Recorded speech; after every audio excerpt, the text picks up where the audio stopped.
बोलिए श्री सतगुरुदेव भगवान की जय, सच्चे दरबार की जय, आशुपिता भगवान की जय। हे आशुतोष, अब आप ही मेरा एकमात्र सहारा हो, मेरी रक्षा करो, मेरी विनती स्वीकार करो। आशुतोष स्वीकार करो। इन स्वरों से शिव मंदिर गूंज रहा था। गुरुदेव श्री आशुतोष महाराज जी मंदिर के पास से गुजर रहे थे, पर इस आवाज में दबी आह ने महाराज जी को अपनी राह बदलने पर विवश कर दिया। उनका करुणामय हृदय इस अर्थ पुकार को अनसुना न कर सका। वे शिव मंदिर के भीतर गए। वहां देखा कि शिवलिंग के सामने एक लड़का बैठा था। उसके सारे शरीर पर कोढ़ निकला हुआ था। महाराज जी उसके समीप पहुँचे। उसके शरीर से बेहद दुर्गंध आ रही थी। महाराज जी को समक्ष देखते ही वह 4 कदम पीछे हट गया। फिर बोला, दूर रहिए बाबा जी, मुझसे दूर रहिए, मुझे कोढ़ है। महाराज जी ने प्रेममय स्वर में पूछा, क्या तुम ही भगवान आशुतोष को पुकार रहे हो? कोढ़ी बोला, जी। शायद उन्होंने आपको अपना दूत बनाकर भेजा है। मेरी विनती स्वीकार करें। आपके चेहरे का तेज देखकर मुझे विश्वास हो गया है कि आप सब कुछ करने में समर्थ हैं। कृपया मुझे मृत्यु दान दें। मैं इस जीवन का भार अब और नहीं उठा सकता। महाराज जी बोले, जब हम सब करने में समर्थ हैं तो तुम हमसे मृत्यु की मांग क्यों कर रहे हो? अपना रोग ठीक करने के लिए क्यों नहीं कह रहे? कोढ़ी आश्चर्य से बोला, क्या यह रोग ठीक हो सकता है?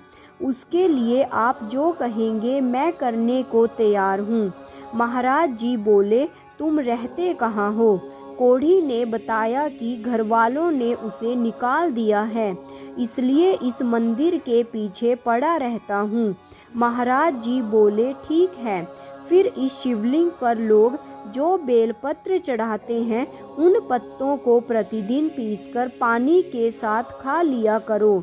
कोढ़ी बीच में टोकते हुए, पर मेरे हाथ तो गल गए हैं, मैं पत्तों को पीसूंगा कैसे? महाराज जी बोले, कोई बात नहीं, फिर बिना पीसे ही पानी के साथ खा लेना। तुम्हारे भगवान आशुतोष की कृपा रही तो तुम अवश्य स्वस्थ हो जाओगे। इतना कहकर महाराज जी मंदिर से चले गए। कई महीने बाद महाराज जी भ्रमण करते हुए उसी शिव मंदिर में पहुंच गए। तभी एक सुंदर युवक दौड़ता हुआ आया और महाराज जी के चरणों में गिर गया। वह चरण छोड़ने को तैयार नहीं था।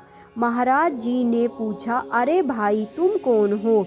हमारे चरण क्यों पकड़ रहे हो? भावाश्रुओं में भीगा चेहरा लिए वह युवक बोला, आपने मुझे पहचाना नहीं। मैं वही कोढ़ी हूँ जो कुछ महीनों पहले इसी मंदिर में आपको मिला था।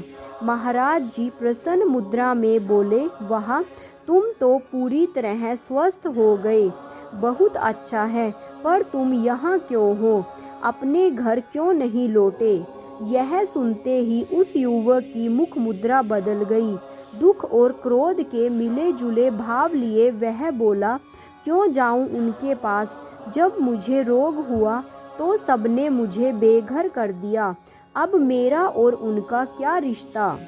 महाराज जी बोले, फिर तो परमात्मा ने गलती कर दी तुम्हें ठीक करके। युवक बोला, आप ऐसा ना कहें, आप जो कहेंगे, मैं तो बस अपने भाव बता रहा था। महाराज जी बोले, क्षमा कर दो उन सबको, इसी में तुम्हारा और उन सबका कल्याण है। ईर्ष्या व क्रोध की आग में जलकर क्यों अपना जीवन राख कर रहे हो? एक नए जीवन का आरंभ करो, सद्भावनाओं को धारण करो। युवक बोला, जी, जैसी आपकी आज्ञा। फिर महाराज जी बोले, हमें याद नहीं आ रहा कि हमने तुम्हें क्या उपचार बताया था, बताना तो सही, उस दवा से औरों का भी हित होगा। युवक बोला, आपने मुझे बेलपत्र पानी के साथ खाने को कहा था। महाराज जी बोले, बस यह तो बहुत सरल उपचार है, फिर युवक दोनों हाथ जोड़कर बोला, अपनी प्रभुता को छिपाने का प्रयास क्यों कर रहे हैं आप? यदि बेलपत्र और पानी में कोढ़ को ठीक करने के गुण होते तो मैं कब का ठीक हो गया होता। आपके आने से पहले भी मैं भूखा होने पर उनका सेवन करता था, पर सब बेअसर था।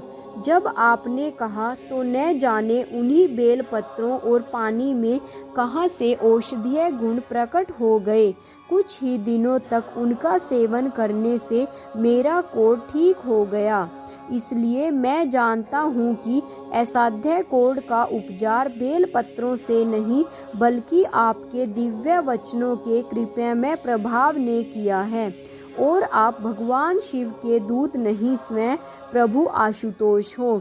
इतना कहकर आंखों में भर आए पानी को गिराने के लिए उस युवक ने पलकें झपकी। फिर जब आंखें खोली तो देखा महाराज जी वहां से जा चुके थे। जय श्री राम। ओम श्री आशुतोषाय नमः।